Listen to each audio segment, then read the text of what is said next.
Sasa sisi kama bunge kwanza tunashauri kwamba mambo yote yaliyoko kwenye mradi yazingatiwe katika kutekeleza. Kwa mfano, kuna ujenzi wa nyumba za kudumu 42 naona hazianza, lakini swala la vyanzo hilo limezungumzwa na tuendelee kusisitiza. Hii nasisitiza sasa kwa Watanzania wenzangu kwamba mradi huu ni mkubwa ambao unagharimu fedha nyingi za Watanzania na unatoka katika maeneo ya mbali sana ambao ndio source ya maji haya kupita.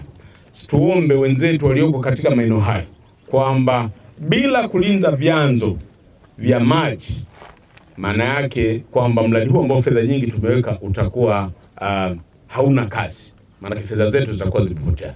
Ahadi yetu sisi kulingana na matamko yaliyotolewa na Mheshimiwa Waziri Mkuu na Mheshimiwa Rais mwenyewe, tutaenda kuhakikisha kwamba tunaishauri na kuisimamia serikali. Maana yake huu mradi ukikamilika utaleta faida kubwa pia hata kwa wakulima ambao sasa wamekuwa wakichepusha maji yale machache na kusababisha watu wa Pwani Dar es Salaam wakose maji. Sasa hawatakosa. Tunaishukuru serikali ilipotoa maelekezo ya kulipwa fedha zilizokuwa madeni kwa mkandarasi.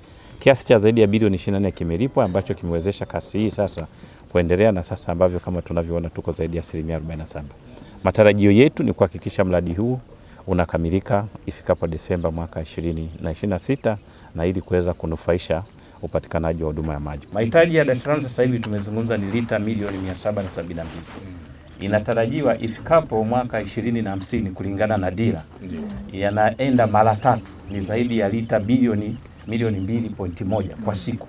Sasa Kidunda hii tunayoizungumza, na ni vizuri ikaeleweka kwamba katika long perspective ya mahitaji ya maji kwa Dar es Salaam na Pwani, Kidunda ni mojawapo ya intervention.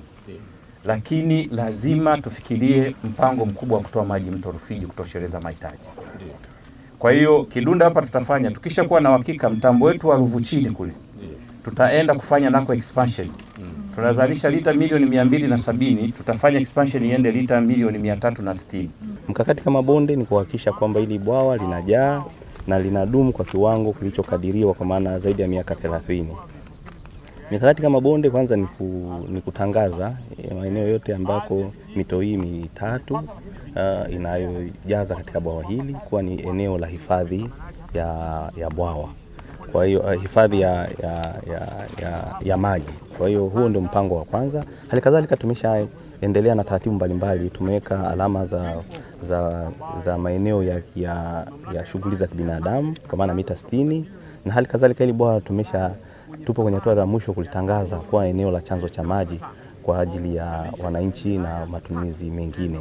Halikadhalika tumeendelea kufanya shughuli mbalimbali kwenye maeneo ya mito hii. Tumepanda miti zaidi ya 2000, zaidi ya milioni 2.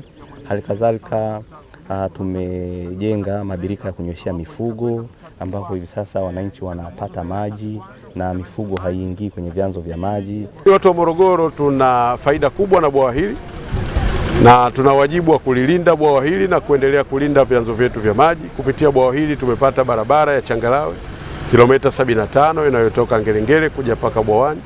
Lakini kupitia bwawa hili mawasiliano yetu baina ya mkoa wa Pwani na Morogoro yameimarika kwa maana tumepata daraja, na bwawa lina faida kubwa kwa wananchi wetu. Watafanya shughuli za utalii, tutaongeza pato la taifa, lakini zitafanyika shughuli za uvuaji wa samaki katika mabwawa.